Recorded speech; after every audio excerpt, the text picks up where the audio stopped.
we'll head back to it if it's still live at the end of this interview. But obviously, it's been a big week for cabinet announcements from President-elect Joe Biden. Today, he formally rolled out his historic defense secretary pick. Fox's Katie Byrne is live now from Wilmington, Delaware, to explain what's going on. Katie, what's the latest? Hey, Daytona. Well, President-elect Biden is staying true to his goal to have the most diverse cabinet in U.S. history. So, if confirmed, retired four-star Army General Lloyd Austin would be the first black Secretary of Defense. And Biden says this pick is personal. Austin served as commander of U.S. and coalition forces in Iraq during President Obama's first term in office. And Biden's late son, Beau, was actually on his staff there, which the nominee talked about today. Austin is already facing some criticism, though, because he only retired 4 years ago. So Congress will have to sign a waiver for him because in the U.S., a prospective secretary has to be retired for 7 years after serving active duty. Congress actually did this for President Trump's nominee, retired Marine officer Jim Mattis, 4 years ago. I would not be asking for this exception if I did not believe this moment in our history didn't call for it. It does call for it.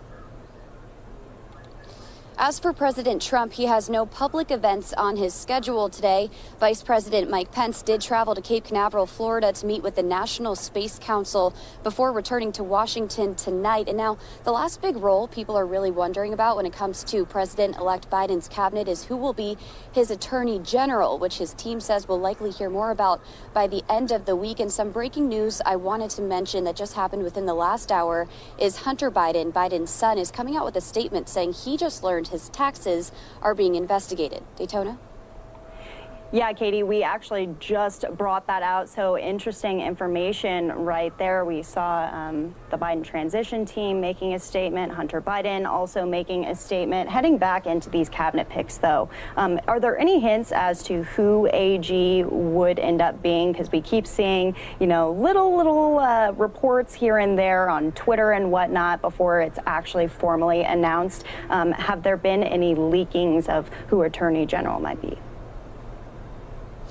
Hey, Daytona, well, that's right. This week, actually, that's how a lot of the news has come out. It's been a scoop from some networks or some stations, and then the Biden transition team confirming it. So we're in touch with the Biden transition team. A lot of them are here in Wilmington, Delaware with us, and they take our calls all day. So they have been confirming to us that they're definitely hoping to have that announcement out formally by the end of the week. So we're looking to see, hopefully by Friday, who the Attorney General pick will be. Yeah, and in general, all of these picks, are we seeing any commonalities between each choice for Biden? Well, President-elect Biden has said that he wants his cabinet to look like America, and it's really important to him to have a diverse cabinet. So we've been seeing that in his picks so far, and with 42 days left to Inauguration Day, we're likely to see more of that maybe in the next few days and weeks to come with the roles that are still left to be announced. And one last question for you, Katie. Obviously, they're just nominations right now. So for people who are sitting at home and don't quite understand, they're getting elected, but they're not actually in those positions yet. What does that timeline look like, and what do they have to go through in order to be that position officially? Right, it's a great question. So right now, these are all nominees. So there will be confirmation hearings by the senators for each of these nominees, and that will happen likely leading up to or even after Inauguration Day. Of course, there isn't really a timeline for each of these nominees yet, but we're trying to stay up to date on that as much as we can. All right, perfect. Fox's Katie Byrne out there in Wilmington, Delaware. We appreciate you and all of your reporting. I'm sure we'll hear from you. If not today, maybe tomorrow. Sounds good. Thanks for having me.